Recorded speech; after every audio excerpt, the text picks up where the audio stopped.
A viagem de Paulo para Roma. Quando ficou decidido que navegaríamos para a Itália, Paulo e alguns outros presos foram entregues a um centurião chamado Júlio, que pertencia ao regimento imperial. Embarcamos no navio de Adramítio, que estava de partida para alguns lugares da província da Ásia, e saímos ao mar, estando conosco Aristarco, um macedônio de Tessalônica. No dia seguinte, ancoramos em Sidom, e Júlio, num gesto de bondade para com Paulo, permitiu-lhe que fosse ao encontro dos seus amigos, para que estes suprissem as suas necessidades. Quando partimos de lá, passamos ao norte de Chipre, porque os ventos nos eram contrários. Tendo atravessado o mar aberto, ao longo da Sicília e da Panfilha, ancoramos em Mirra, na Lícia. Ali o centurião encontrou um navio alexandrino que estava de partida para a Itália, e nele nos fez embarcar. Navegamos vagarosamente por muitos dias e tivemos dificuldade para chegar a Quinido. Não sendo possível prosseguir em nossa rota, devido aos ventos contrários, navegamos ao sul de Creta, defronte de Salmona. Costeamos a ilha com dificuldade e chegamos a um lugar chamado Bons Portos, perto da cidade de Lazéia. Tínhamos perdido muito tempo, e agora a navegação se tornara perigosa, pois já havia passado o jejum. Por isso Paulo os advertiu: Senhores, vejo que a nossa viagem será desastrosa e acarretará grande prejuízo para o navio, para a carga e também para a nossa vida. Mas o centurião, em vez de ouvir o que Paulo falava, seguiu o conselho do piloto e do dono do navio. Visto que o porto não era próprio para passar o inverno, a maioria decidiu que deveríamos continuar navegando, com a esperança de alcançar Fenice e ali passar o inverno. Este era um porto de Creta, que dava para sudoeste e noroeste. A tempestade. Começando a soprar suavemente o vento sul, eles pensaram que haviam obtido o que desejavam. Por isso levantaram âncoras e foram navegando ao longo da costa de Creta.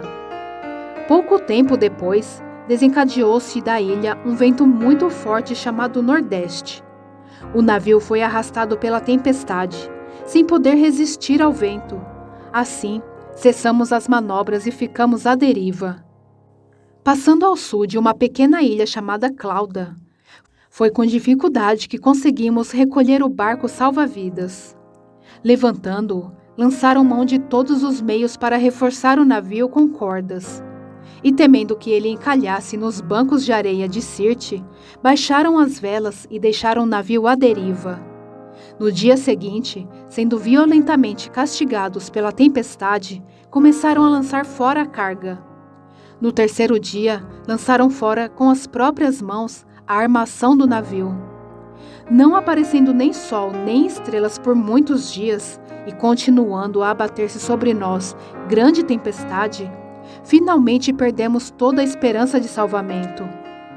Visto que os homens tinham passado muito tempo sem comer, Paulo levantou-se diante deles e disse: Os senhores deveriam ter aceitado o meu conselho de não partir de Creta, pois assim teriam evitado este dano e prejuízo.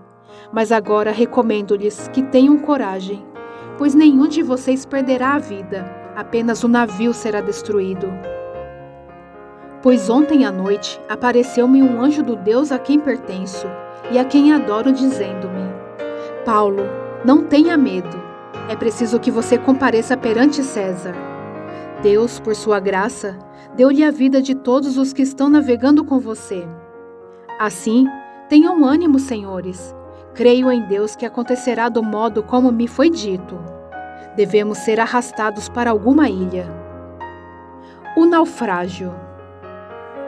Na 14ª noite, ainda estávamos sendo levados de um lado para outro no mar Adriático. Quando, por volta da meia-noite, os marinheiros imaginaram que estávamos próximos da terra. Lançando a sonda, verificaram que a profundidade era de 37 metros. Pouco tempo depois, lançaram novamente a sonda e encontraram 27 metros. Temendo que fôssemos jogados contra as pedras, lançaram 4 âncoras de popa e faziam preces para que amanhecesse o dia. Tentando escapar do navio, os marinheiros baixaram o barco salva-vidas ao mar, a pretexto de lançar âncoras da proa. Então Paulo disse ao centurião e aos soldados: Se estes homens não ficarem no navio, vocês não poderão salvar-se. Com isso, os soldados cortaram as cordas que prendiam o barco salva-vidas e o deixaram cair. Pouco antes do amanhecer, Paulo insistia que todos se alimentassem, dizendo: Hoje faz 14 dias que vocês têm estado em vigília constante, sem nada comer. Agora eu os aconselho a comerem algo, pois só assim poderão sobreviver. Nenhum de vocês perderá um fio de cabelo sequer. Tendo dito isto, tomou o pão e deu graças a Deus diante de todos. Então o partiu e começou a comer. Todos se reanimaram e também comeram algo. Estavam a bordo 276 pessoas. Depois de terem comido até ficarem satisfeitos, aliviaram o peso do navio, atirando todo o trigo ao mar. Quando amanheceu, não reconheceram a terra, mas viram uma enseada com uma praia, para onde decidiram conduzir o navio se fosse possível. Cortando as âncoras, deixaram-nas no mar, desatando ao mesmo tempo as cordas que prendiam os lemes. Então, alçando a vela da proa ao vento, dirigiram-se para a praia. Mas o navio encalhou num banco de areia, onde tocou o fundo. A proa encravou-se e ficou imóvel, e a popa foi quebrada pela violência das ondas. Os soldados resolveram matar os presos para impedir que algum deles fugisse, jogando-se ao mar. Mas o centurião queria poupar a vida de Paulo e os impediu de executar o plano. Então ordenou aos que sabiam nadar que se lançassem primeiro ao mar em direção à terra. Os outros teriam que salvar-se em tábuas ou em pedaços do navio. Dessa forma, todos chegaram a salvo em terra. Paulo na ilha de Malta. Uma vez em terra, descobrimos que a ilha se chamava Malta. Os habitantes da ilha mostraram extraordinária bondade para conosco. Fizeram uma fogueira e receberam bem a todos nós, pois estava chovendo e fazia frio. Paulo ajuntou um monte de gravetos. Quando os colocava no fogo, uma víbora, fugindo do calor, prendeu-se à mão dele. Quando os habitantes da ilha viram a cobra agarrada na mão de Paulo, disseram uns aos outros: Certamente este homem é assassino, pois tendo escapado do mar, a justiça não lhe permite viver. Mas Paulo, sacudindo a cobra no fogo, não sofreu mal nenhum. Eles, porém, esperavam que ele começasse a inchar ou que caísse morto de repente. Mas, tendo esperado muito tempo e vendo que nada de estranho lhe sucedia, mudaram de ideia e passaram a dizer que ele era um deus. Próximo dali, havia uma propriedade pertencente a Públio, o homem principal da ilha. Ele nos convidou a ficar em sua casa e por 3 dias bondosamente nos recebeu e nos hospedou. Seu pai estava doente, acamado, sofrendo de febre e disenteria. Paulo entrou para vê-lo e, depois de orar, impôs-lhes as mãos e o curou. Tendo acontecido isso, os outros doentes da ilha vieram e foram curados. Eles nos prestaram muitas honras e, quando estávamos para embarcar, forneceram-nos os suprimentos de que necessitávamos. A chegada a Roma. Passados 3 meses, embarcamos num navio que tinha passado o inverno na ilha.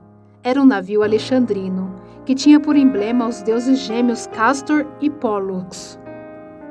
Aportando em Siracusa, ficamos ali 3 dias. Dali partimos e chegamos a Régio. No dia seguinte, soprando o vento sul, prosseguimos, chegando a Puteoli, no 2º dia. Ali encontramos alguns irmãos que nos convidaram a passar uma semana com eles. E depois fomos para Roma. Os irmãos dali tinham ouvido falar que estávamos chegando e vieram até a Praça de Ápio e as 3 vendas para nos encontrar. Vendo-os, Paulo deu graças a Deus e sentiu-se encorajado. Quando chegamos a Roma, Paulo recebeu permissão para morar por conta própria, sob a custódia de um soldado. A pregação de Paulo em Roma. 3 dias depois, ele convocou os líderes dos judeus. Quando estes se reuniram, Paulo lhes disse: Meus irmãos, embora eu não tenha feito nada contra o nosso povo, nem contra os costumes dos nossos antepassados, fui preso em Jerusalém e entregue aos romanos. Eles me interrogaram e queriam me soltar, porque eu não era culpado de crime algum que merecesse pena de morte. Todavia, tendo os judeus feito objeção, fui obrigado a apelar para César, não, porém, por ter alguma acusação contra o meu próprio povo. Por essa razão pedi para vê-los e conversar com vocês. Por causa da esperança de Israel é que estou preso com estas algemas.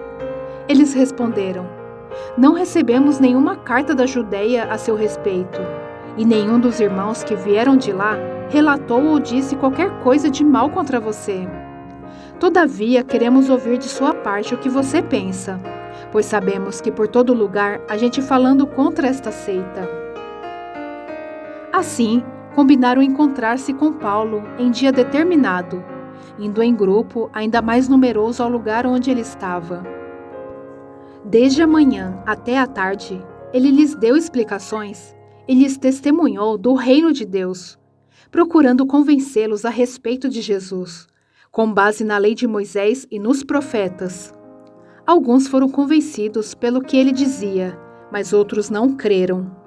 Discordaram entre si mesmos e começaram a ir embora. Depois de Paulo ter feito essa declaração final, bem que o Espírito Santo falou aos seus antepassados por meio de profeta Isaías: Vá a este povo e diga: ainda que estejam sempre ouvindo, vocês nunca entenderão. Ainda que estejam sempre vendo, jamais perceberão. Pois o coração deste povo se tornou insensível de má vontade. Ouviram com seus ouvidos e fecharam seus olhos. Se assim não fosse, poderiam ver com os olhos, ouvir com os ouvidos, entender com o coração e converter-se, e eu os curaria. Portanto, quero que saibam que essa salvação de Deus é enviada aos gentios. Eles a ouvirão. Depois que ele disse isto, os judeus se retiraram, discutindo intensamente entre si. Por 2 anos inteiros, Paulo permaneceu na casa que havia alugado e recebia a todos que iam vê-lo. Pregava o reino de Deus e ensinava a respeito do Senhor Jesus Cristo, abertamente e sem impedimento algum.